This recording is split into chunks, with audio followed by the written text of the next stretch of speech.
et Orange Money ou le retirer gratuitement au niveau de nos points de vente Orange Money partout au Sénégal. Un service rapide et sûr pour recevoir de l'argent tranquillement sans se déplacer. Nañu Andondo boole xol yi. Le transfert d'argent depuis la France est un service d'Orabank. La réception d'argent est réservée uniquement aux clients avec un compte déplafonné. Orange Money est un service de Orange Finance Mobile Sénégal. Orange.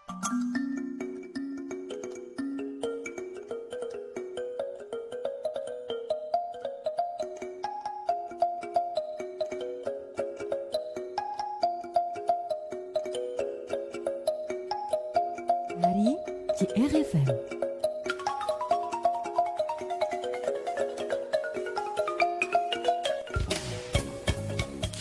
ngay dëkk la bu nekk ca boori Kébémer benn waxtu du 1h jot na fa waxtu woowee moo jot ci rajo Futur Média xibaaru digg ba gi salaamaaleykum. Mamadou Mohamed Ndiaye. waame beeg melokaan gi ci réew mi taw yu am doole wàcc ci réew mi démbit diwaanu Ourossogui jot wàllam bu baax a baax ci daw ndoxum taw me loo xam ne jur na ko ci lorange askan wa nekkoon ci fit nag tuñ gu miti ngir tàggoog ndox mi yëf yi ëpp leen loxo tax ñuy sàkku ñu gën leen a taxawu ci li nga xamante ne ji mooy wàllu gekk taxawu gi gannaaw taw yu am doole yi nga xam ne wàcc na ko jur kon lii di fleuve du Sénégal aw yoonu kon nara débordé lu ni mel feeñ ca barrage kon antisel bu Jama bari na loolu yàq na ko fa bokk na ci aw jiwu naka noonet engrais ba nga xamante ne ji kon dencoon nañu ko foofu lu aju ci xibaaru digg bëccëg gi des na ñëw ak yéen ci intervention yoo xamante ne ji ñi ngi ko nimiku ci terrain bi gannaaw ba diwaan yu bari am ndox bari fa lool fu ci mel ne fële ca Kees la ñu fa seetlu mooy quartier yu bari service d'hygiène ñoo nga koy désinfecté ca banlieue bu Ndakaaru njiital Pastef les patriotes di Ousmane Sonko tey ji kon xëy fa amal ab tukkib nimiku des na dégg ci xibaaru digg bëccëg gi askan wi nga xam ne ñoo ngi taakee tëmbale jamono ji ci ndox mi coono bi ñuy dund lu aju ci baccalauréat 2020 seetlu gi moo di premier tour bi ña ca at mi lim bi takku na lool ana loolee nees koy mën a jàngate ñu bari ñu ci seen xam-xam màcc jëm ci wàlli des na ci joxe seen xalaat ci xibaaru digg bëccëg gi bu ñu ca noppee ci la ñuy dalal Georges Déthié Diop ngir mu faram fàcceel ñu xibaar yi biti réew yi lu ciy gën a fës Alaaji Georges. Alaaji Mohamed la cay gën a fës bokk na ci ca Mali M5 RFP bàyyi xel ultimatum bu CEDEAO jox ñi nekk ca boppu réew ma di ay militaire ñoom waa M5 RFP li ñu bëgg moo di transition bi nga xamante ne ay civil la koy jiite gannaaw bu ñu jógee ca concertation nationale élection présidentielle ba ca Guinée ci weeru octobre gi ñu dëgmal cour constitutionnel jot na lu toll ci fukk ak ñaari dossier wu candidature ñi nga xamante nag ñoom la ñu jàpp ne daañu bokk ci boobee élection tey lañ leen di xam. ci kanam tuuti da nga ñëw yàkkali tënk boobee ñeel xibaar bi ci réew Cheikh Ahmed Tidiane Diagne maa ngi lay nuyu. maa ngi lay fay Mamadou Mohamed Ndiaye. tàggat yaram leew lañ ci yàndal luñ ci mën a jàpp. wàllu football danañ ko daal di waxtaanee AS Pikine ak Teungueth FC fas yéene toog waxtaanee jour bi nga xamante ni dañ ko daal di jëlee ci AS Pikine indi ko ca Teungueth FC maanaam mbirum transfert la waaye yëf yi jaxasoo da ca daal di am ba tax na fi mu toll nii foo rek ñu waxtaan seen biir ngir gindee ko mën cee am loolu moo di kaddu secrétaire général bu Teungueth FC di club bu Ligue 1 bu Sénégal wàllu football diggante Sénégal ak Mauritanie danañ ko daal di amal ci weeru octobre bi mu di jongante nga xamante ne ay jongante dëkkandoo la rax ci dool yi tamit Sénégal ci tolluwaayam doon équipe nga xamante ni Mauritanie bi tam mooy fexe ba taseeg moom ba tax na gilee match incha allah jàpp nañu ni war naa mën a neex ci diggante ñaari équipe yooyu la mbiru Messi yi tamit dañ ko daal di waxtaani moom Lionel Messi gannaaw bu mu toogee ab diir doon dallu tàmbale sax entraînement individuel ni ki tey ji dal na amal entraînement collectif ak équipe FC Barcelone ab tënk ñeel xibaaru tàggat yaram yi dina ko tënki ci kanam tuuti moom Cheikh Tidiane Diagne buñ ci noppee ni ñu ko baaxoo àllarbon bu nekk daañu ànd ak Papa Ngagne Ndiaye ci conférence dalal Amadou Sabar Ba ci Coro News di xibaar yi ñeel tolluwaayu coronavirus gi ci réew mi buñ ca noppee danaa leen jukki las lëf ci yëglekaay yi xëy di génn bés bu nekk jeexale xibaaru digg bëccëg gi ak gis-gis tey ji lañ koy waxtaane mi ngi ñeel financement bu plan d'urgence gi ñu teg ngir xeexe ko inondation yi di waxi comme ci jamono ji nga xam ne réew mi koom gi coronavirus bi nërmel na ko ba lépp gàllu góose ananes def ba lijjanti kon lu ni mel seen xalaat ci njeextal xabaar yi ci gis-gis ci rajo Futur Média Abdoulaye Diop moo nekk ci machine bi.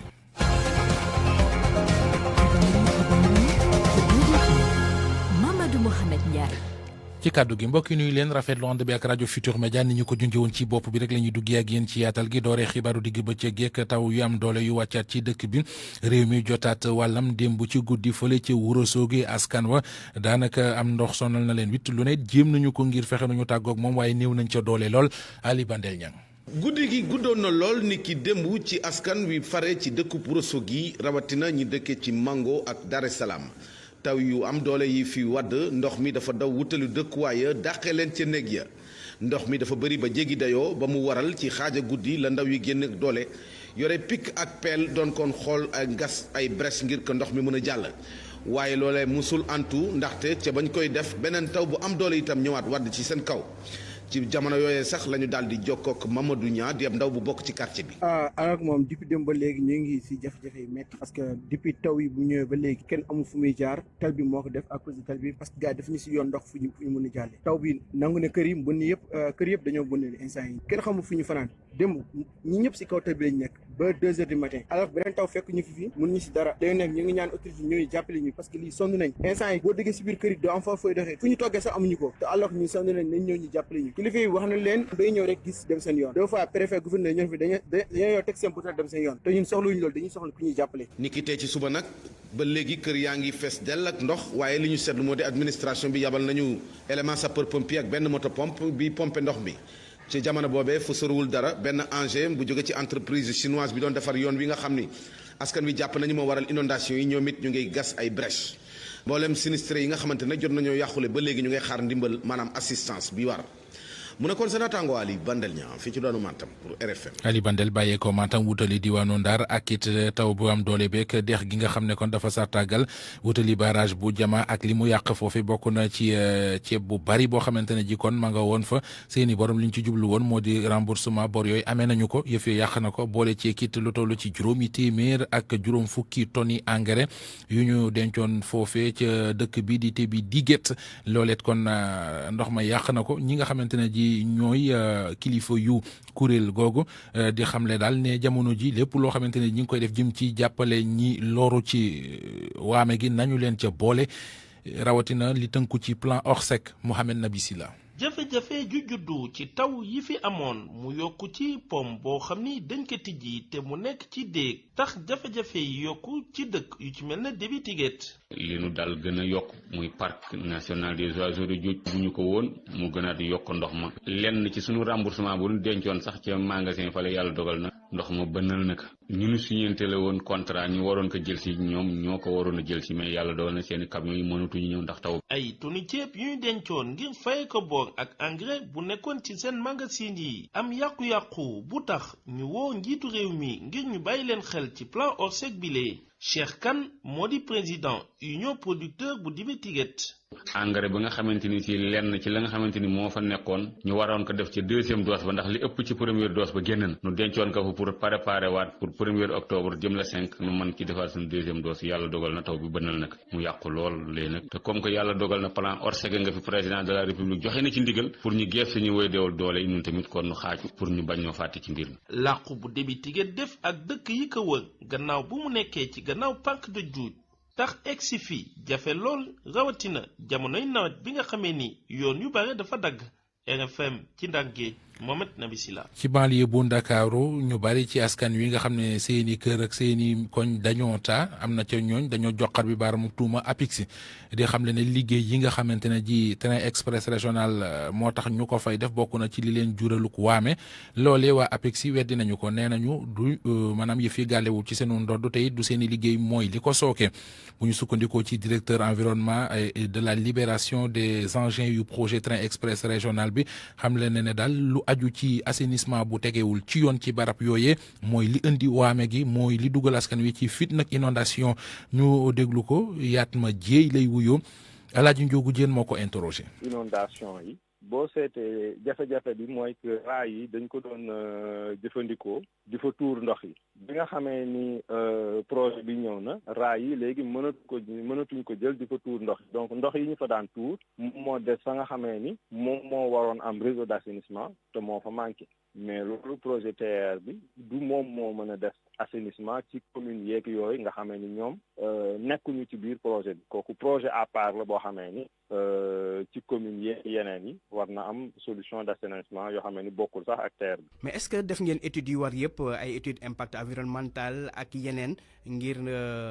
projet TER bi bañ a indil jafe-jafe askan wi. études yi nga xamee ni yëpp moo ci waroon def nañ ko muy étude environnementale muy étude ci wàllu ndox yi ba nga xamee ni TER bi fi mu toll nii lépp luy ndox ba nga xamee ni moom moo nekkoon ci plateforme raay bi dañ koy jàllale ci ay canal yóbbu ko ba fi nga xamee ni moom mooy exutoire yi ONAS ak yooyu ni ñu fii la ñu war a def ndox bi ñu def ko mu continuer jaar yoon yi mu waroon jaar mais jafe-jafe bi fi mu nekk mooy que raay bi fa la ñu daan tuur ndox bi te puisque loolu mënatul nekk donc day feeñal jafe-jafe boo xamee ni jiitu na TER bi mais APIX boo xoolee moom jëfam ci wàllu assainissement moom mooy que jàppale na déjà yenn communes yi ci ay wàllu protocole ak yooyu yu ñu def ak ñoom pour appuyer leen ci yenn équipement yeeg ouvrage yi. banlieue bu Ndakaaru ak la ñu fay gis fan yi daanaka wuute wut ak dañu fay gis nawet yi weesu mu di ndox mu wàcc askan wa taale politiciens yi muy ñi fare ci nguur geeg ñi fare ci kujje gi di fa jaabanteek jaabaytoo ngir dine dañuy nimmiku ak di masawu ña taale kay ñiy tëmbalee am ci ñu jàpp ne daal ña koy def politique li ñu ca jiital dañuy seet nu ñu amee farandoo ci seenu langue politique rek waaye du farata te it du wutal leen ca saafara loole mooy ñoom ni ñu ko jàppe Salif Sow. Macky Sall nee ñu dina ñëw xool ñi mbënn mi le fàtte askan wi président de la république soxnaam di première dame Marème Faye Sall moom moo ko jiitu diwaanu Pikine démb ñëwoon seet si na leen mu doonoon seet boo xamante ni ànd na woon ak ay yëngu-yëngu El Hadji Malick Gakou mi jiite grand parti dëkk Géejawaay waxee na Géejawaay ci wàllum mbënd gile mu doon bërëb bi nga xamante ni xëy na tey ci suba Ousmane Sonko dina ñëw xool si ko moom mi nga xamante ni tamit ci kujje gi la nekkee ci gis-gisu Mame Diarra Diouf lile politiciens yi du def du leneen lu dul wàllum politique politicienne képp du mujj fenn. dañoo war a jógee population bi balaa taw du ñëw ñu xool ne fii moo fat soit fii amul ay canalisation jéem koo defar jéem a xool population di leen laaj di leen poser ay question ba xool nu ñu moo def au cas où bu taw bi ñëwee nan lañ koy mën a saafara. banlieue bu Ndakaaru ñu fiy wotee dañoo bari lim bi takku la def loolu moo tax heure bu nawet excès ba mu taw kër yi taa askan wi tàbbi ci géeju jafe-jafe politique kat yi dañuy yëglu Alima Ndiaye. xam nañ ne heure bu ñuy def banlieue bi mooy ëpp ñuy voté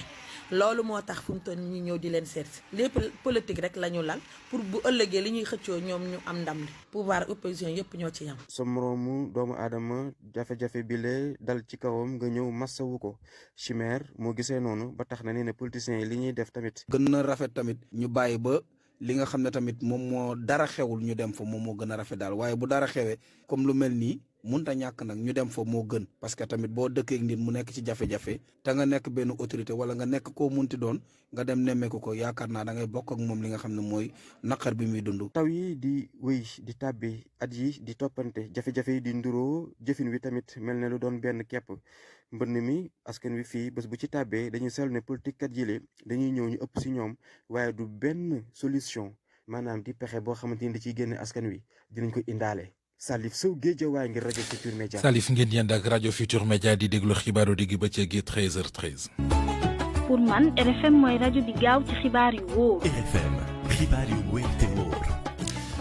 Cheikh Dieng mooy maire bu Djiddah Thiaroye Kaw ca banlieue bu Ndakaaru xalaat bi mu am ba jibal ko moo di koppar yi nga xam ne fas nañu ko yéenee dugal ci plan d'urgence ngir xeex wàllu inondation gi nañu jël koppar yooyee dénk ko comité suivi fonds force Covid 19 ngir lépp jaar ci leeraange mu teg ci daal bu fekkee mën naa nekk nañu jël soldat si ñu jàppale si ñi nga xamante ne ñoo di pompier ngir ñu mën a taxawu askan wi Cheikh Dieng moo ne woon gano RFM matin fi la bàyyi yile kàddu. On applique la même thérapie à tous les problèmes qui se posent. mooy la thérapie du riz et la thérapie de l'huile tey fi tey. maanaam lu xew rek ñu jënd ceeb ak diw ne ni nga koy jox nit ñi. ceeb ak diw vraiment misérabiliser les populations loolu boobu politique président Macky Sall daf ko war a bàyyi. tey fi tey ñi nekk ci mbënd mi du ab ceeb la ñu soxla. am na ñu ci dégg la ñu soxla nekk ci biir ndox bi li ñu soxla mooy ñu génne leen ci ndox bi. ñu ne bëgguñu ko leen jëndal ceeb ak diwlin dégg nañ ko ci rajo bi. mais tout à fait ils n'ont pas besoin de ça parce que ñi ngi doon lekk seen ceeb ñi ngi doon am seen diwlin balaa mbënd mi ñëw. Alors, ce qu'il faut aujourd'hui, c'est le plan d'urgence, nous mobiliser des moyens techniques et humains supplémentaires. Si nous avons sapeurs-pompiers, il faut féliciter ce service-là. C'est un service qui se dévoue énormément sans aucun moyen à sa disposition. Tay, li may ñaan président Macky Sall mooy mu mobiliser le génie militaire. Yok seeni moyens qui les moyens des sapeurs-pompiers pour que très très rapidement nous puissions dégager ndox mi. Il faudrait qu'il y ait un minimum de transparence dans la gestion. Et je veux appeler le président Macky Sall que le général François Ndiaye mi ñu dénk la supervision, le contrôle de ce qui se fait dans le Covid, mu étendre mission boobu comité que dirige le général François Ndiaye à ces 10 milliards là. Cheikh Dieng maire bu Djiddah Thiaroye Kaw wutali diwaanu Kees foo feet lu bari ci ay quartier ñoo nga ca ndox ma wane fa boppam bu baax a baax lu ni mel tax service di seen jóg li ñuy bañ mooy saafara joote jokkoon yokk yeneen i jàngoro topp ca moo tax ñu wàcce tey jii ci terrain bi lu bari ci barab fexe nañ nu ñu ko désinfecté boole ci kit seet nu ñu ko gën a seetale Cheikh Anta Diop ci leeral. agent de service d'hygiène yu nekk fi ci diwaanu Thiès ñoom ñëpp nag jógoon te jirangaayu yor ay jumtukaay dugg ci quartier yi nga xamante ni ñoom la ndox mi gën a laal di Ngent ak Medina Fall ngir ñu pomper fi ndox yi taaju ci quartier yi ngir mën koo désinfecter. capitaine Idrissa Ndiaye di chef brigade régionale d'hygiène bu Thiès. si Thiès nag commune bi ñaari quartier la ndox mi gën a sonal moom mooy quartier bu Ngent ak aussi Medina Fall ndox mi nu mu desee nii si biir gox bi dafay andi ay jafe-jafe si wàllum wér-gu-yaram jafe-jafe bu njëkk bi moom mooy fépp foo xam ni dafay am taataa ndox di nga gis que ni xeeti yooyu dañu fay jur dana tax sibiru bi gën a yokk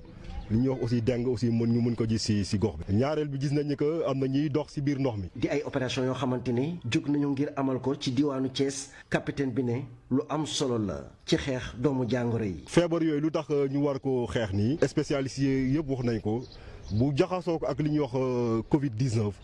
donc mun na yokk maanaam si nit ñi ñuy faatoo si feebar boobu donc moo tax mu am vraiment pertinence que ñu wàcc si terrain bi. kii di chef de quartier bu Ngent rafetlu lool jëf ji. mais Ibrahima Gaye délégué de quartier Ngent gis nga poste de santé bi ni mu mel.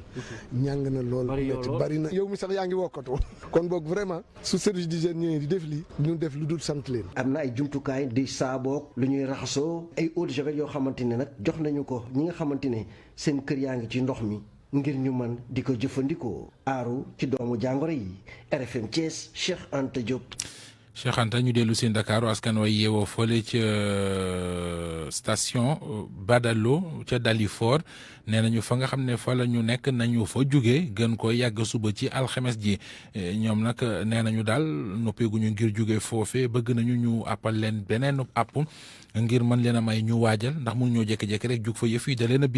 a bett déglu kenn ci ñoom Balla Jol lay wuyoo ñu déglu ko Alaaji Njóoku Jeen. ñu si parce que fii ñu si fi jóge soo fu ñu jëm dëkk bi nga am ndox ñii ay jigéen lañ ay dafa cotisé ay dafa fete kees ay mool boo leen jël sax nga mel leen sax parce que kii bi keex doo ne bi sall loolu rek mooy suñu problème suñu yëgatee fu ñu jëm dëkk bi daal jigéen ñëpp a ngi nii tax seen mos xonk nee na ñoom ànd ñu duñ génn yéen nag soo suñu ñëwee kuñ fi fekk ñun ñëpp lañu boole ñëpp lañu boole bombardé loolu rek lañ bëgg nañ ñu may ba nawet bi jeex taw bi wàññeeku ñu xool ku su nekk ba jël say baraak ak say kees ak say yët foo xam nga jëm mais suba loolu daal mooy suñu problème duñ dem ñii duñ génn man bu ñëpp génn sax man du ma génn ñu génn parce que xam fuñu jëm ay mool la géej gi lañ yaakaar wala bu ñuy jëlee fii dañuy yóbbu si fay si géej loo xam sax dañ ko mën dem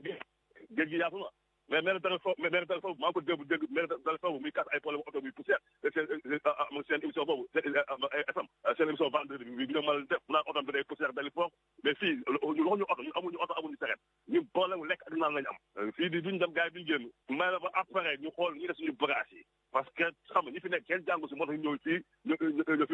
initiative ba leen jaay doole mais diggante bii nawet bi muy taw dëkk bi kenn amul foo jëm léegi lu sax boo ko wéree doo ko am.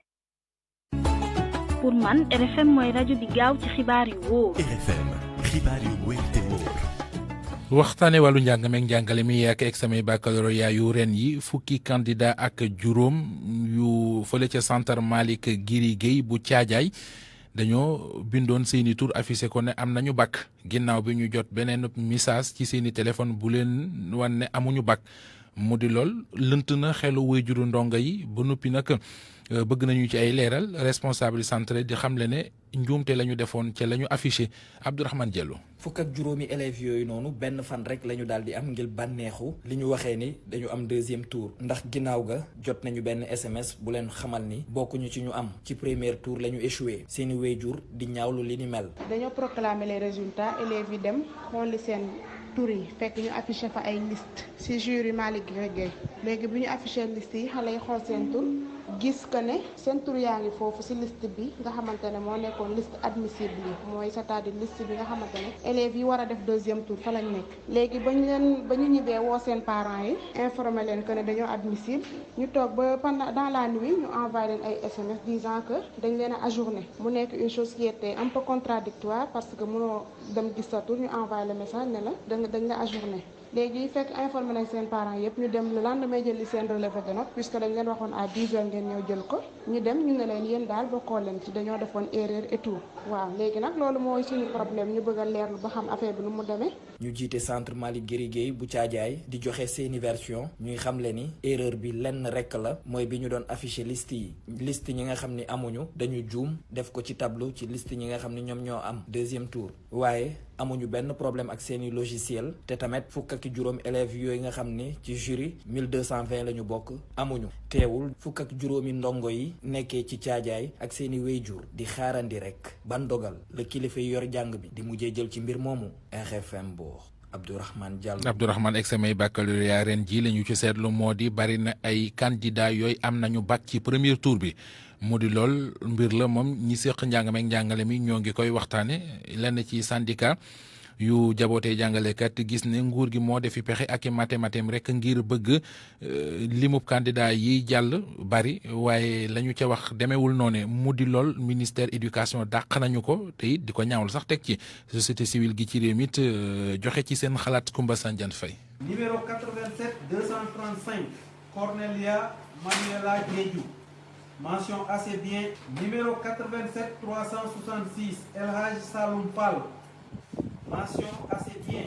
ñu jàll baccalauréat 2020 bi ñu bari ci lool morom ren ji donte ñoom ndongo yi toog nañu daanaka ñeenti weer ci seeni kër demuñu l'école ana naka la ñu mën a amee résultat yu baaxee nii loolee di laajub secrétaire général bu CUSEMS authentique Dambodj mi jàpp ne loxo nguur génn ci. ay tappale da cee am tappale yi mooy comme ñoom xam nañ ne wàññi woon nañ li wax xale yi waroon a jàng ba noppi xam nañ ni ñoom li xale yi temps bi ñu waroon jàng jànguñu ko léegi dañoo jouer sur les épreuves yi lañ wàcce ba mu gën a oyof ci xale yi pour que buñ ko defee ñu gën a mën a jàll loolu rek lañ def. ay tuuma yu ministère de l'éducation nationale mënta wanaasu directeur de la formation et de la communication yooyee kaddu dafa tilimal liggéeyu pour ndongo yi am baccalauréat ren naka noonu ñi leen di jàngal Mouhamadoul Moustapha Diagne. mais loolu ku ko wax sax man jàpp naa ne dañ laa war a porter plainte parce que yow da nga taxal deru taxal deru Sénégal taxal deru ministère bi taxal deru jàngalekat yi te it bac c'est un diplôme international boo toogee fii à l'international ñu di wax naan bac bi Sénégal dañu tricher te xale yi ci bac boobu la ñu déposé pour dem France pour dem Canada pour dem feneen dama am na yoo xamante ne bii responsable du ko wax en tout cas de cause jàngaat nañ fii ñaari weer ñi jàll dañ ko mérité te encore une fois ma wax ni bu doon sa doom moo jàll doo wax ni bac bi dañ ko tricher. ku nekk ak taxawaayam ko si depp bokk ci société civile bi ci wàllam mel ni ku mandoogum ci yooyu lépp résultat Cheikh Mbow. mais li ñu jàpp mooy suñu réew war naa góorgóorlu ba nga xam ni bu ñu amee fukk élèves comme ni ko at mi nag bëggee que juróom-ñett yi mën a jàll examen yi ba léegi mënuñu see egg waaye ren li ñu seetlu mooy dafa mel ni résultat wu baccalauréat ren dana gën at yi weesu. dal waxtaan balaa école bi ubbi ba càmbat lépp loo xam ni gunge nañ ko xale yi mooy offre yi fi am yëpp mais càmbat aussi résultats yi génn ba gis li ko waral li war a dëggal tam ni bu ñu amee ay classes yu ndaw classes yoo xam ne effectif yi rëyul xëy na xale yi seen résultat dina gën mais aussi càmbat nan la ñu war a def ak xale yi 3 millions xale yi nga xam ni dañu nekk classe intermédiaire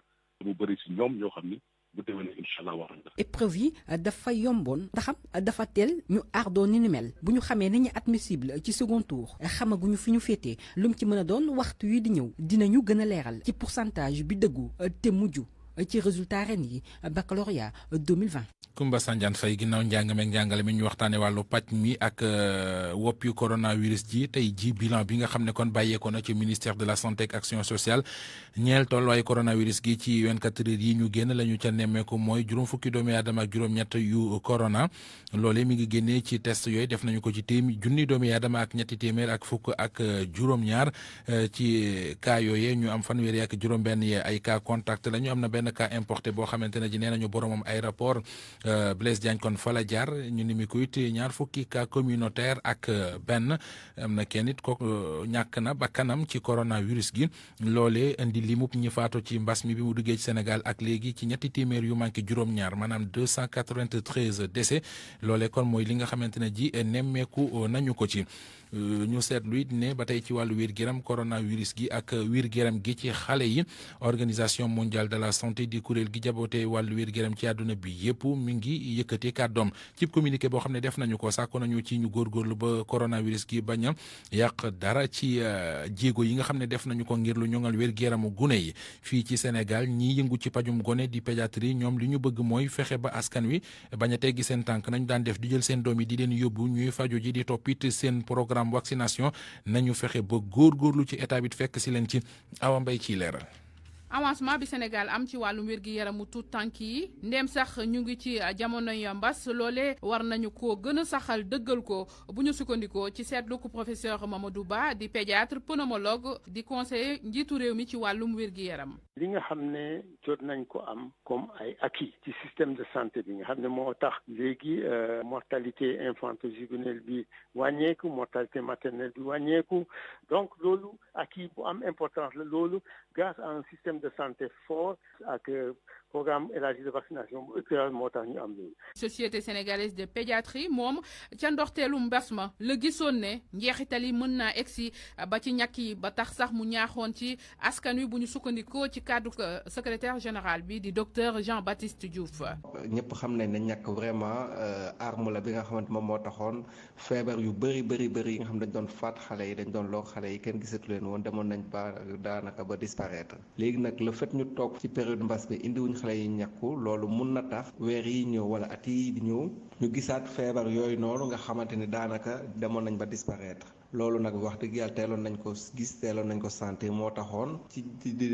tàmbale mbas bi ak ci digg mbas bi ñu ngi doon wax ñaax waajur yi bu baax a baax pour ñuy continuer di suivre vaccination seen doom yi. docteur Diouf yokk ci xalaat bi. lu ñu mën a def fi ñu toll nii mooy vraiment jéem a def lu ñu naan relance de toutes les activités prioritaires de santé donc képp programme de santé bi nga xamante ni day tax xale bi mun a juddu ci anam yu baax mun a màgg mun koo aar ci feebar yi foog ñu jéem a relancer activité yooyu yëpp même bu fekkente ne mbas mi ba léegi mu ngi fi. professeur Mamadou Ba ne mi ngi ñaan askan wi ñu delluwaat di dem ci bërëb bu fajukaay yi rawatina ñàkk xale yi bu dee sax mbas mi jeexagul. lu may ñaax parents yi mooy nañ continuer di yóbbu xale yi ñu ñàkk moom doo fay dara. ba pare ñàkk bi day aar xale bi ci yenn feebar yi ba pare ñàkk yi day tax xale bi même feebar yeneen yi bu ko dalee comme yaramam am na immunité day tax mu mun a défendre boppam contre les autres maladies beneen bi mooy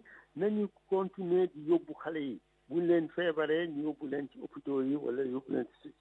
santé yi. ñàkku nag doon na loo xamante ne lu am solo la ci wér-gi-yaramu xale yi dina leen aar ci feebar yu bari fii ci Sénégal sax boo xoolee ci xayma téeméeri tuut tànk yoo jël juróom-ñeent fukk ya ñàkk nañu leen loolee nag di jéego bu am solo te boroom xam-xam yi ci wàllum pajum gone ne nañu fexe ba téye ko ak fukki loxo balaa mbas mi di ko nasaxal. RFM bitim réew. ni ma ko diggee woon sànq daañu ci ànd ak Georges Déthié Diop ngir mu faram fàcceel ñu ko ñëw na toog teew Alaaji maa ngi lay nuyu bu baax Diop. loolu laa bëggoon wax. teew naa. waxal naa la ko bul tax nag nga tëggal ñu fi del teew.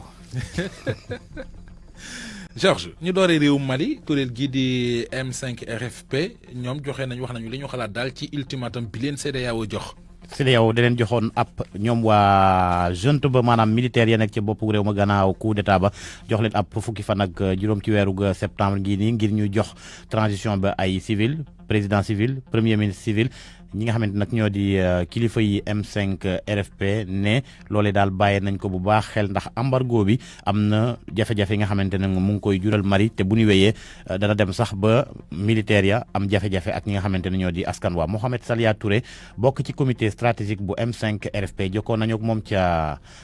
capitalu Mali di Bamako Cheikh Tidiane Diagne moo tekki ay kàddoom. Le M5 RFP prend très au sérieux. ultimatum bi nga xamante ni jox nañ ko waa Mali ngir ñu delloo nguur gi ci lu mu gàtt fi lekk fukki fan ak juróom ci civil yi loolu nag ñu dañ ko daal di jël très au sérieux ndax jàpp nañu ni que kuréel bi nga xamante ne moo fas yéene jël gileet okal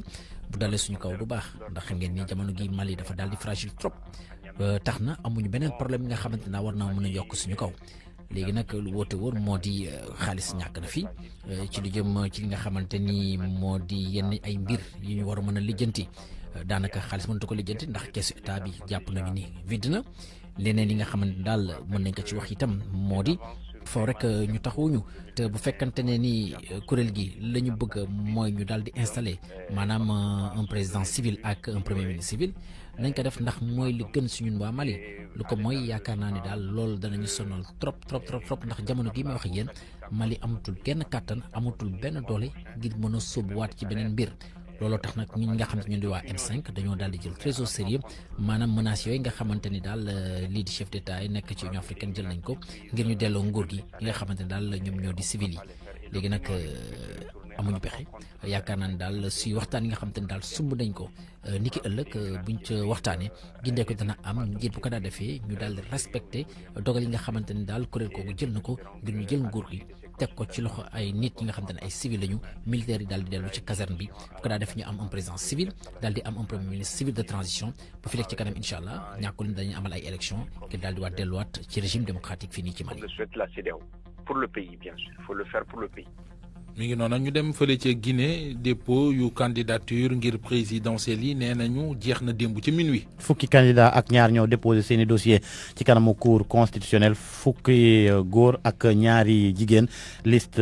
ñi nga xamante ne moom la ñu jàpp ne ñooy jóg bokk ci élection présidentielle foofu ca Guinée daañ ko xam tey alarba bokk na ci candidature yi nga xamante ne fësaloon nañ leen bu président sortant ba di Alpha Condé Cellou Dalein Diallo ak ki fi nekkoon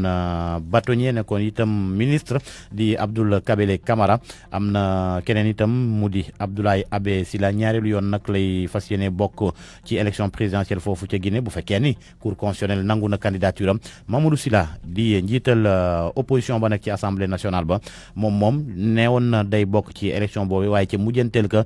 daka mujjee bàyyi lu waral loolu Mamadou Sylla leeral ñu dogal googee mu jël jokkoon nañu ak moom ca Conakry.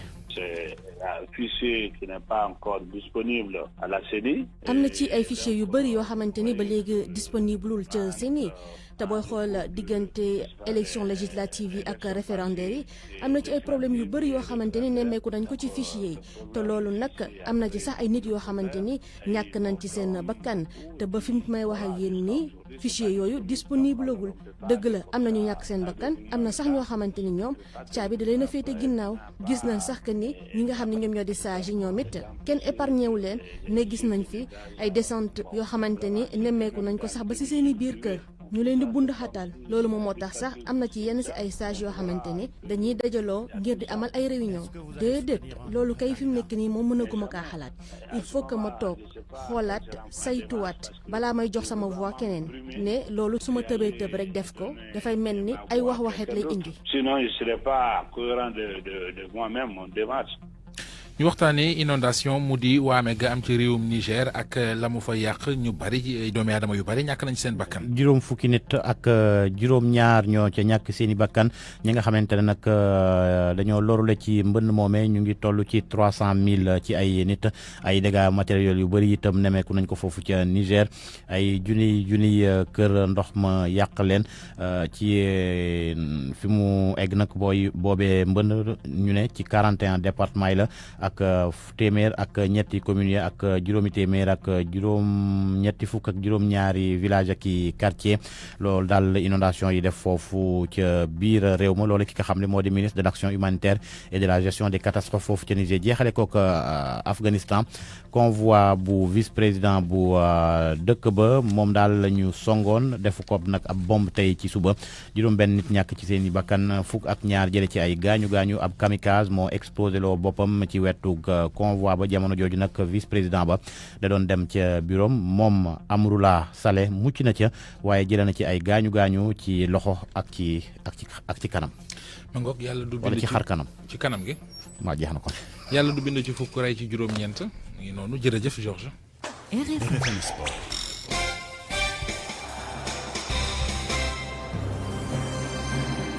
Cheikh Ahmed Tidiane Diagne la ñuy dalal ci wàllu tàggat yaram maa ngi leen nuyu bu baax Cheikh. maa ngi lay fay Mamadou Mohamed Ndiaye. dañ koy door rek wàllu football ak mbirum transfert mu di joueur bu jógee ci benn club dem ci beneen club. Assane Diatta dafa jóge AS Pikine dem Teungueth FC wala boog dañuy waxtaan. waaw noonu la demee sax noonu la demee waaye daal jaxasoo da cee daal di am. ndax waa Pikine gannaaw ba ñu déggee ni jour ba dem na ca Teungueth FC ñoom dañoo ne yëf yi teguwul ci yoon ndax ñoom ba tey jour bi mu ngi en contrat ak ñoom ba atum 2022 moom mii di Assane Diatta mi nga xam te ne ab attaquant la. Teungueth FC ñoom itam gannaaw ba ñu déggee loolu ñoom jàpp nañu ni daal que jour bi d'après moom nu mu leen wax kon transfert bi tegu woon na ci yoon waaye comme daal loolu am na ca nee na daal dañuy seq waxtaan ak waa Teungueth FC ngir daal di gindeeku ci mbir mi loolu nag moo di kaddu Badou Dia moom mi nga xamante moom moo di secrétaire général bu Teungueth FC ñu déglu ko ci téléphone Soda Thiam. li ci xaw mooy comme ni ñu wax rek moom ñëw na signé Teungueth FC te fu mu koy signé gëmloo na ni ñu moom instant boobu dafa libre de tout contrat. te bi muy ñëw sax mu ngi ànd ak oncle boo xam ne c'est un juriste laaj nañ leen li nga xamante ne moom mooy photocopie contrat AS Pikine ils n'ont pas voulu montrer ça wanewuñu ko maintenant tey nag il faut pas ñu continuer affaire bi muy doon guerre entre Teungueth FC ak Pikine ndax dara xaju suñu diggante ndax ñun yàgg nañ leen abal ay joueurs ku ci mel ni Sissoko ku ci mel ni ki nga xamante ne moom mooy attaquant ak beneen attaquant boo xam ne aadoon nañ leen ko donc suñu relation ak ñoom dara xew ci lu dul jàmm donc li nga xamante ne moom moo nar a am mooy ñaari présidents yi dinañ gisante ñu xool bonne solution la ñuy trouver pour li gën ci ñaari club yëpp quoi incha allah def ay négociation su fekkante ne joueur bi ñoom mën nañ ko jox Teungueth mu toog su fekkante ne mënuñu ko jox Teungueth tamit ñu bàyyi ko mu dem delluwaat Pikine jouer fa tout en sachant que dañuy garder les mêmes relations entre Pikine ak Teungueth incha allah xam nga du jour moom moo ñuy boole daal suñu relation incha allah. équipe nationale bu football bu Sénégal ak équipe nationale bu football bu réewum Gànnaar di Mauritanie war a football match amical loolee ci weeru octobre la waaye match la boo xamante ne ji bari nañu ko yàkkamti daa mel ne de. waaw rawatina ñi nga xamante ñoom ñoo féetee côté Mauritanie ak kenn ki nga xamante ni moom itam day yëngu ci mbir mi ñu gën ko xam ci turu Modou Niang Toldo jàppale nag match googu nañ ko daal di amal fii nii ci Thiès ci fukki fan ak ñett ci weeru octobre bi ñu daal di jublu moom nag gis nañ ni match gu nar a neex la diggante Sénégal ak ñi nga xamante ni ñoo di waa Mauritanie donte sax jàpp nañ ni Sénégal moo ëpp doole foofu ñi di waa Mauritanie moom nag Modou Niang Toldo moom dafa di ab manager sportif doon itam agent de jour ñu déglu ko ci micro suñu collaborateur di Aba Diédhiou. jongante bu spécial lay doon même bu fekkee ne match xaritoo la toujours li ma wax léegi rek moom mooy day spécial même bu fekkee ni kenn ki jiitu na morom bi lu bari ci potentiel ci résultat mais voisinage bi du ci joué te bu ñu fàttee ni amatul réew mu ndaw ci football na fekkoon ne kenn kay ko jiitu ce résultat ci potentiel joueur yu mag ba ci am joueur yu jël ballon d'or mais day rester toujours rencontre de football boo xam ne résultat bi ci terrain bi rek luñ ko mën a xamee surtout bu ñu xamee ni nag période bi ñu toll am sparring partenaire jafe na période Covid lu ñu nekk donc mën naa ni match boobu kenn waru ko mën a bañ dana tax Mauritanie natt ci boppam Sénégal defar ci taxawaayam surtout boo xamee ni Sénégal boo xamee ni équipe boo xam ne moo ko supérieur la way dajal journée bi di ñëw ba pare mu nekk encore dëkkandoom comme nu Mauritanie nekkee dëkkandoo donc match boobu Sénégal war na ci mën a natt boppam lu bari ñaari équipe yi bu ñuy mujj dajee ci match officiel les années 94 la woon 0-0 Dakar la woon 1-0 à Nouakchott Sénégal ko gagné woon bitu Mamadou Diallo Cheybani boobu ba léegi ay match xaritoo lu ñuy dajeel ci équipe yu ndaw yi ak ay éliminatoire CHAN mooy joueur yu football yi ci seen dëkk donc nag ñu xaar ko dina neex daal am naa ci yaakaar bu baax. mi ngi noonu Toldo moo doon wax loolu mu di mag sa bopp diggante Sénégal ak Gànnaar lay doon diggante Gaynde ak Mourabitoun. voilà mi ngi noonu la. léegi ma bokk de. mi ngi noonu la yow da nga xam football sax Ndiaye naa ko la xamul. ñu waxtaanee mbir yi Lionel Messi. waaw Lionel Messi moom nag tey jii daal dina sóobu ci entraînement collectif bi maanaam ànd naag équipe bi yëpp bu FC Barcelone daal di amal ab entraînement ni ki tey jii suba gi gannaaw bu mu toogee ñaari fan ni kon bokk doon amal entraînement individuel maanaam dañ ko beroon moom Lionel Messi loolu nag ñi nga xam te ni di waa FC Barcelone ñoom ñoo def benn communiqué ci réseaux sociaux yi fàttali nag Lionel Messi fan yi la weesu woon mbébétam mooy jóge woon FC Barcelone daal di wut li feneen waaye ñoom itam gannaaw ba ñu waxtaanee ab kindeeku daal dina am mu desandi ci équipe FC Barcelone tàmbale entraînement collectif beeg équipe bi niki tey ji. ndax xam nga ne Messi santul Messi. mu sant Coussitini. Lionel Andrés Messi Coussitini. mooy lu may wax rek yow da nga xam football. jaay da nga xam. jërëjëf jaajëf. pour man RFM mooy rajo bi gën a jege askan wi. RFM rajo bi jaamu seen soxla. conférence Papa Ngagne Ndiaye. conférence thème inondation yi ci biir réew mi gaawu ak dibéer bi ñu génn li fi wal cim ndox ba jur fi waamee ëpp na ba tuuru kenn dafa werantewul ne ndox mi ci yàlla suñu borom lay bàyyi ko te kenn baaw naanu ko da koo neex mu sotti ko ci suñu kaw waaye bu ñu fàtte nag ni kii di Macky Sall mi fi falu tey ak ñoom waa Benno Bokk Yaakaar ba ngeen di laaj réew mi la ngeen leen doon wax moo di mën ngeen ci mbënd mi dara loolu dafa yàggul dara ba fépp fu ngeen demoon ca ndox ma la ngeen leen doon wax mooy bu ñu faloo lépp jeex ñëpp féex ngeen falu ñëppi féey ci atum 2012 ba ngeen faloo dëgg la bokk na ci palang bi ngeen njëkk a samp mooy lu xeex ndox mi def ci lu jege junni ci ay milliards bu yemul woon ci wax ànd ak jëf kon tey ñëpp gongo la ñuy wax waaye mbaxalum doj ngeen ko def di upp askan wi toog di xaar mu ñor ngeen yàq ca ngeen tas seen yaakaar te lépp ngeen xamoon ndax nit du nax boppam waaye milliards yi dafa war a leer ci ana fan ngeen ko dugal ci biir réew mi ba gis li fi ndox mi def bakkan yi ci rot jege na fukk ca Sigicoor kër ya ca ndox ma mëdd ëpp na 200 boo xayma ña fa doon yeewoo xam ni njaboot yu bari tey biti la ñuy fanaan metti na lii ci tiis ku ci sa kër tooyul sa xol tooy na ci ñu bare ngi dëgguñu seeni tànk ci askan walaru cëy bu doon ci jamonoy campagne électorale fowukaay lañu leen di def di tëmbaka xuus ak a fotowu ci seen kaw ak seen ay ñaari saakoy ceeb waaye ñu bari ñaari ci askan wi lu ñu leen def mérite la ci ñoom bu ëllëgee ba ñu soxla leen lu ñu leen bokkal ñu fàtte ne ndox mi jaaroon na fi te nag bu ñu waxantee dëgg mbënd bi ñépp la mën a bett ba mu des kilifa yi ci nguur gi ñi leen artu ci ne ren ndox mi dana bari du jeex du xaaj ñu topp dialogue politique bi ak dialogue national bi te lañu ca tënkee lépp dara du ci njëriñal askan wi lépp seen njëriñal bopp la ñoom politique yi bu ñu fa waxtaane woon nawetub ren bii lii ñu dal du ñu mës a dal li dal ci kaw ñing ba gendarme Seck yóbbu ko ardo war nañu cee wax jàpp nit ku doon ñaxtu tëcc ko ba mu nooy ci dëkk bu ñu ne réewu démocratie la ak yoon ak liberté bu ñu ko leeralul ragal naa ëllëg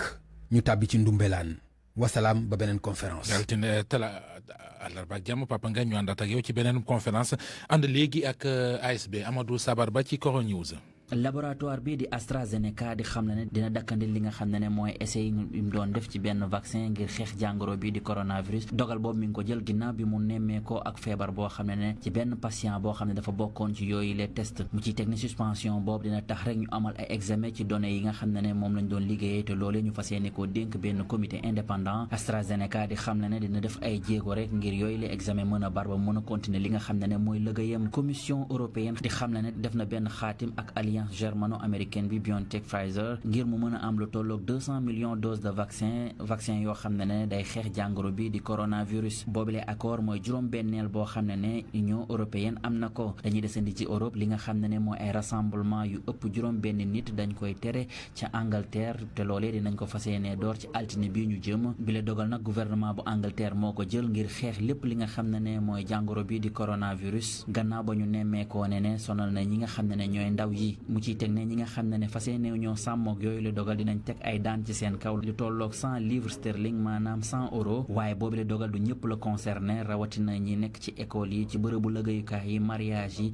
dëj yi ak ñi nga xam ne sax ñooy def tàggat yaram ci kaw ñu respecté li nga xam ne mooy consigne sanitaire yi session bu parlement européen bi nga xam ne dañ ko waroon a amal ci ay bés yu ñu jëm fële ca Strasbourg ca France dàqandi nañ ko li ko waral nag mooy mbas mi ñu nemmeeku foofu ca France ci jamono yi député yu parlement européen dinañ amal seenu ndaje fële ca Bruxelles ca États-Unis li nga xam ne mooy jàngoro bii di coronavirus ma nga fay wéy rek di bëri doole ci àllarba ji lu tolloog 26 374 contamination la ñu fa nemmeeku ci ñoom ñooñee lu tolloog 400 ak juróom benn fukk ak benn doomi aadama ñàkk nañ seen bakkan ca jamono jooju Japon mi ngay waajal lekk assouplir li nga xam ne mooy mesures yi te loolee fas yéene na koo def ci weer bi ñu jëm Afrique du Sud moom li nga xam ne mooy PIB moo wàcc bu baax daanaka téeméer boo jël juróom fukk ak benn bi ci rawatina ci ñaari ñaareelu trimestre ci at mi ñu nekk. situation boobu nag li ko waral mooy jàngoro bi di coronavirus. Afrique du Sud nag bokk ci réew yi nga xam ne jàngoro bi sonal na leen lool rawatina fii ci continent bi lu tolloog 13000 doomi aadama ñàkk nañ seen bakkan ba mbas mi duggee ca boobile réew ba tey. yaakaar juddu ci li nga xam ne mooy traitement bi di plasma fële ca Égypte boobile traitement nag li ko tax a jóg mooy prélever ay anticorps ci ñi nga xam ne jàngoro bi daf leen a mës a laal. Algérie moom fi mu toll nii jàngoro ba ma nga fay wéy di randu rek maanaam wàññeeku na ci àllarba ji lu tolloog 227 doomi aadama kott ñoo am bile jàngoro ci ñoom ñooñee juróom-ñeent ñàkk nañ ci seen bakkan. bu ñu sukkandikoo ci The Corona News app lu tolloog 22 millions yi doomi aadama am nañ jàngoro bi di coronavirus ci àdduna bi yépp ci ñoom ñooñee 906 yoo xam ne ñàkk nañ ci seen bakkan. Savon Marseille Alphé seen Kenkeyri AAD Abdou Alima Diop seen savon créole ak seen cuuraay raktak bi rëy yooyu ñoo leen di may li ci yéenekaay yi. Mamadou Mohamed Ndiaye. jërë ngeen jëf ndajem daar di réunion d'urgence gi président Macky Sall woote woon démb ca palais ba ngir doon ci waxtaane nees di def ba taxawu askan wi nekk ci inondation l'observateur xëy na di ñu détaillé na ndaje ma demee woon. ministre intérieur di Aly Ngouille Ndiaye ma nga ca woon ministre des finances di Abdoulaye Daouda Diallo ma nga fa woon Omar Gueye ak Mansour Faye ñoom ñaar ñëppit mësoon a doon ministre assainissement ci réewum Sénégal yéenekaay bi nee nañu président Macky Sall woowoon na leen ca ndaje ma ca ndaje moomee L'Obs tegal ñu ci ne fa la njiitu réew mi Macky Sall xamle fukki milliards yu état bi fas yéene génne ngir taxaw ci tàng bi ci problème yi inondation yi fukki milliards yooyu yéenekaay bi tegal ñu ci ne du lépp mooy dooni koppar ne am na ci junni ak juróomi téeméeri tonni ceeb yoo xam ne japonais yi ñoo ko mayoon Sénégal des ko cay boole enquête ce plan de Macky Sall la ko tudde mu di fukki milliards yu mu joxe ñetti milliards yi ci askan wi lay dem juróom-ñaari milliards yi ca des ñu jox ko service public yi gàlloo xeex waame gi ci réewum Sénégal ñu ci mel ne waa ONAS ak waa Pompia journal Sud Quotidien moom it xëy xibaar bi ci xëtamu njëkk ba tuddee ko plan d'urgence bu Macky Sall mu di fukki milliards yu Macky Sall wax ne état bi dana ko génnee ci nafam ngir taxawoo ko askan wi loru ci waame gi Le Quotidien bind ne Macky Sall soobu na ci ndox mi taxawal plan bu mu tuddee plan d'urgence ba jël fukki milliards dugal ca la Sénégal moom it noonee la ñu ko xëy xibaare Macky Sall génne na fukki milliards ngir jàppale ko askan wi seeni gët xonq ci waame gi waaye wut ci jumtuwaay ngir ngaccal leen ci ndox mi leen génne seeni kër Vox Populi gis ne fukki milliards la Macky Sall taw ci kaw l'oraphonie inondation yi Vox dolli ñu ci ne 750 milliards yi ñu doon wax ci plan décennal lutte contre inondation ko yóbbu saraxal ko ndax ndox mu yóbbaale na ko Macky Sall wax na démb ba sottal tudd ko fenn li am ci réew mi ci week-end bi ba ju askanu Sénégal ci fitna journal bi ne nañu Macky Sall ba mu cay wax ci ndoddal changement climatique la ko gàll le témoigné nañu inondation yi am ci réew mi njiit réew mi climat bi la ko jéñ Les Échos nañu Macky Sall dafa yab nit ñi nu ñu mën a dundee lu mel nii ci réew mi ay inondation am fi yàq fi lu bari yàqal fi ñu bari muy waxi ndox mu taag ndox muy walangaan ñu ne déet na waay muy jaay ngott ak nay ak wala kaana amu ci benn taxawaay bu dul naan def na fukki milliards ci plan Orsec bi te ñetti milliards yi dañu koy séddale sinistre yi Birahim Seck bu Forum Civil ne ñu ci xët mu njëkku yéenekaay bi li gën a ñaaw moo di lu tax lu mel ni fu mu amee ci réew mi rek ñi jiite réew mi jàpp ne xaalis akub ceeb a koy saafara mooy dalal askan wi dalal seenub dënn génne leen ci mer mi ñu nekke loolee jekkul jaadool laatir bi nañu discours bi mu def démb ci inondation yi moom Macky Sall du waxi dara fukki milliards yi mu annoncé fukki milliards yi alibi la ko Tribune jàppe suur soo mel ne ku naan ko ndax nga sañ ko wax Macky Sall wax na démb ba ne gër a géex wax lépp fàttee wax ci li am solo ne yéeyul yàbbi benn yoon ci 750 milliards yi ñu ne woon dañu koy dugal ci plan décennal lutte contre les inondations nanguwul it benn yoon ne moo ko nguuram dañoo lajj ci mbiri inondation yi président national di Macky Sall ak première dame nationale di Marème Sall Soleil national mi ngi ñuy wax ci xëtamu njëkk jëf ju rafet ju ñu def démb jëme ko ci askan wi ndox mi sonal état bi génne na fukki milliards Marème Sall première dame bu Sénégal solo dàllam démb dem ba ca Pikine fukki commune ak juróom-benn ya fa nekk mu jébbal leen ñaar fukki moto pompe ak ñeent fukki junniy litre carburant ak juróom-benn juróom fukki tonnes yi ceeb juróomi junniy litre diw ak ñaar fukki tonnes yi suukar ak juróom la Sénégal nañu dem gi Marème Sall première dame bu Sénégal demoon démb nemmeeku ji askanu banlieue ba ak ndimbal maire bu Pikine di Abdoulaye Timbo moo yàq way wa moom nijaayi Macky Sall jéppi gu ko askanu Pikine wi jéppi moo tax démb ba mu ànd ak première dame bu Sénégal fu mu ne yunnu rek moom Abdoulaye Timbo brassard rouge ak yuuxoo ya fekk ko fa. Savon Marseille Alphé seen Kenkeyri AAD Abdou Alima Diop seen savon créole ak seen cuuraay raktak bi rëy yooyu ñoo leen doon may li ci yéenekaay yi. xibaar yi gis-gis.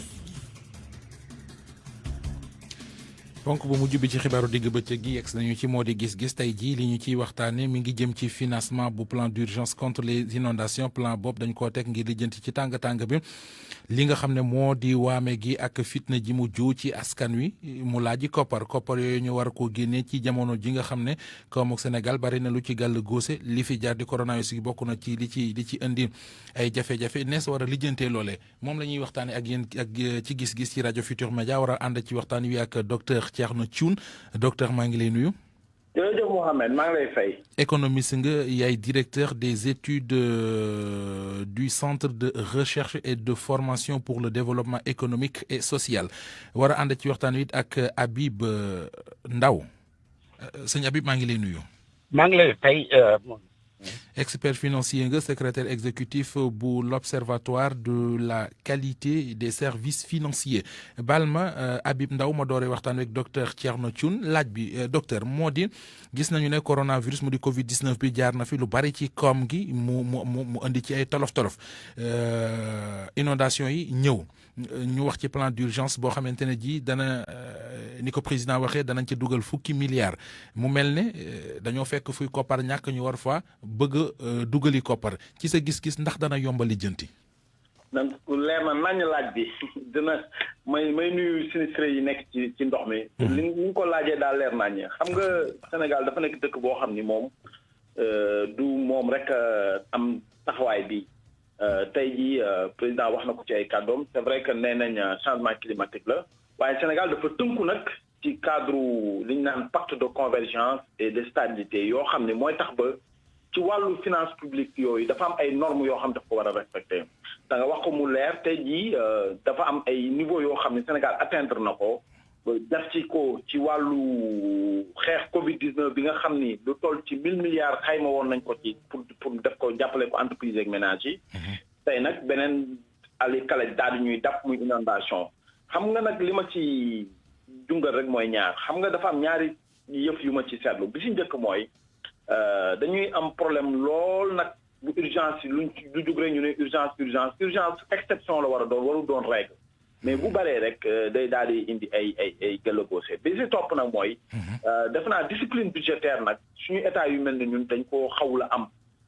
a sooxee ba tax na tey ji échec bu pacte de convergence bi wane na ni dina jafe lool déjà suñu finance publique budget bi nga xam ni tey Covid 19 yóbbu na ci lu bari dañ ko éprouvé ba pare dina jafe ñu am koppar yu ñu def nag ci urgence bi waaye nag neewul ne tënkuñu ko woon ci budget bi nga xam ne prévision wu dépense la woon maintenant nag budget nag prévision dépense mais aussi dafa am prévision recette maintenant recette yooyu nag ñoo dul suivre pour Sénégal mën ko tënk. da nga wax benn affaire docteur boo xam ne dinaa ñëw ci yow nga leeralal ñu ko lu ci muy discipline budgétaire dinaa ñëw nga leeral ñu ko mais balay booba may ma tuuti rek ma dem ci Habib Ndao nga waxtaane ak moom ci ponk bi ma njëkk a waxtaane ak yow Habib Ndao gis nañu ne Covid 19 bi mu yegsee Sénégal dafa meloon ne sax ku néew doole lool ci fonds yi ko war a xeex 1000 milliards ba doon sàkku sax ci kenn ku ko mën nga dugal sa loxo ci sa poche jàpp ci lijjanteeguñu loolu ña nga ca lii bëgg a dal suñu kaw ñu bëgg cee defaat yeneen 10 milliards. ba wax ko sax ni ko njiitu réew mi waxee ci sa gis-gis ndax lijjanti ko dana yomb. lijjanti ko dana jafe waaye danañ ko mën a lijjanti parce que problème yi du ay lay waaye ay épreuve la yoo xam ne dañ koy dépassé di masawu ñi nekk ci mbënd mi. suñ mbokk yi nekk ci mbënd mi parce que Sénégal ñëpp mbokk lañ. ñun ñëpp am nañ ku koo xam ne nekk na ci mbënd mi de près ou de loin. ma profité ci pour wax la ne la fukki milliards yii nga xam ne moom la état bi di génnee. 3 milliards yi mooy dem ci askan wi juróom-ñaari milliards yi ci matériel bi nga xam ne lii bu fi amit kenn mënul wax dootu fi am. fii ba extinction du soleil. mbënd dana am. moom kay lan lañ ci saafara liñ ci saafara ci ba 2012 ak léegi bëri na parce que buñ fàtte ne mbënd mi comment 2008 amoon nañ mbënd. 2009 amoon nañ mbënd 2012 amoon nañ mbënd 2016 bi mooy juróomeel. waaye da ngay xam ne. yaa ngi ma jox occasion may wax ñi naan ay institution budgétivore ay kii yi ci discipline budgétaire bi laay wax. institution yi nekk Sénégal yëpp bu ñu leen jëlee. matul 50 milliards ci budget 4 milliards bi. soo jëlee assemblée nationale 16 milliards soo jëlee HCCT par exemple 8 milliards et quelques nga jël conseil économique et social 6 milliards nga jël conseil constitutionnel 4 milliards cour de cassation su ma juumul 3 milliards 8. loolu yëpp nag. maa ngi gis ci réseaux sociaux yi ñu naan xaalisi réew mi dañ ko jox institution yi yooyu yëpp bu ñu leen jëlee matul 50 milliards ci 4000 milliards te mbënd bi institution yi jël 50 milliards mbënd bi chaque année 75 milliards la ñu ngi ko ciy dugal mbënd lii problème yi mbënd booy ne dañuy gas suuf si donc nit ñi duñ ko gis du comme nga gis par exemple autopont yi du comme nga gis AIBD du et cetera donc loolu moo waral ba nit ñi duñ gis milliards yooyu nga xam ne suul nañ ko ci suuf si li ñuy foog ne ay deal dara nekku ci ay deal Sénégal administration bi am na habitude régler problème yi inondation am na secours calamité li ñuy def léegi ci budget bi mooy ne discipline budgétaire bi mooy ne d'abord bépp dépense boo xam ne urgent sëñ Habib waaw ponk boobu noonu xam nga dama ko bëgg a évoquer sax mais bëgg naa yow ni nga ko bëgg a jukkee moo di li ñu war a def ci discipline budgétaire nga jeexalee ko mais may ma rek ma dem ci docteur Thierno Thioune mu leeral li mu junj sànq muy nee na Sénégal discipline budgétaire moo fi amul loo bëgg a wax foofu docteur. waaw dafa fekk ne xam nga dafa am Sénégal bu ñuy tënk budget xayma la dañuy prévoir ne voilà mbënd mi courant bi ndox mi institution yooyu sëñ bi ndaw doon wax lii lañ ci tënk ci at mi waaye nag buñ koy tënk noonu c'est parce que dañoo am ay plan yoo xam dañ koo xayma ba xam ne buñ ko ci defee loolu dana ko jëw saafara ji loolu nag mooy alikala ji c'est-à-dire soo gisee ñu tënk budget ne danañ def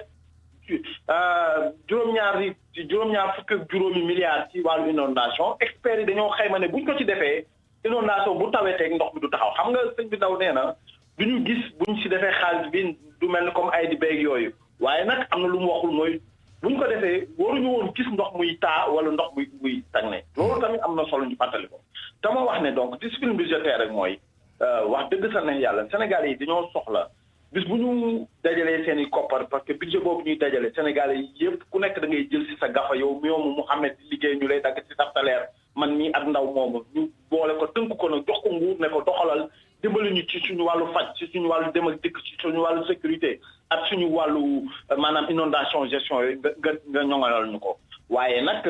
day fekk ne des fois nag day am ay rëq-rëq yoo xam ne ci wàllu gestion boobu parce que Sénégal bokkul ak dëkk yi nga xam ne tey jii war nañ jël budget bi def ko ci benn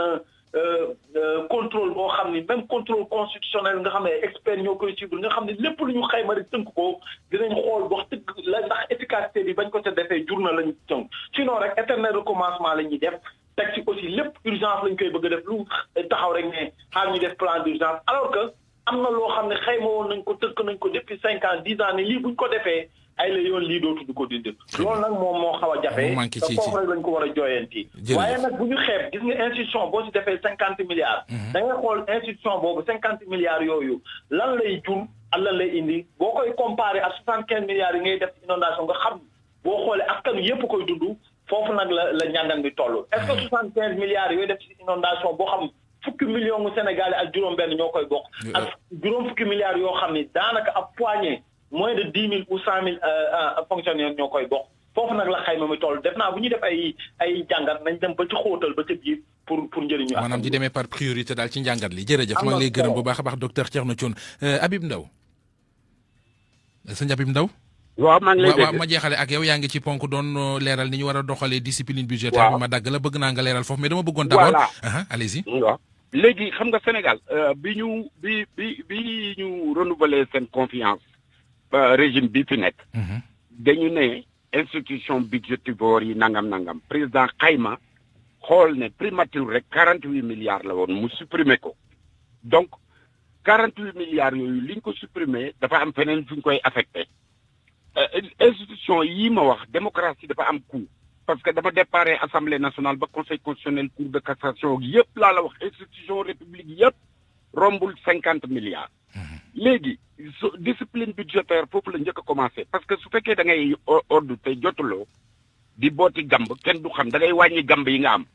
gamb yi nga xam ne nag moom la gouvernement bi wàññi mooy comme frais de mission yi comme par exemple bu ngeen gisee ne 145 000 fonctionnaires yi ñu am yëpp kenn rek a tukki ren muy président de la république ak lu mat 5 6 7 8 collaborateurs donc ñi tukki yëpp matuñu fukki fonctionnaire depuis bi pandémie bi ñëwee budget bu mag a mag la boo xam ne dañ koy réaffecté ci pandémie bi dañ koy réaffecté aussi ci affaire yi calamité yi am ak yëpp. très bien. gouvernement bi am na ci plan Orsec budget boo xam ne mu ngi fi nee naa la administration bi am nañ habitude réglé ko. donc jaaxle amul 7 milliards mooy dem ci askan wi pour dimbal leen parce que dafa am mesure structurelle am mesure conjoncturelle. donc loolu dafa am importance ñu leeral ko nit ñi boo gën ñu naan budget du bord 4000 milliards mooy budget bi. jërëjëf li ci institution yëpp cour de cassation cour de cassation conseil constitutionnel assemblée nationale CSS ak CTT yëpp matu 50 milliards. waaw te démocratie dafa am coup. jërëjëf ci leeral li loolu baax na ñu dégg ko malheureusement waxtu wi xooj nañu ndax 14h pile jot na ñu ngi jéggalu ci xaabaabal gi gërëm leen ci ànd beeg rajo Futur Média mbokk yi yàlla ñu yàlla dolli jàmm.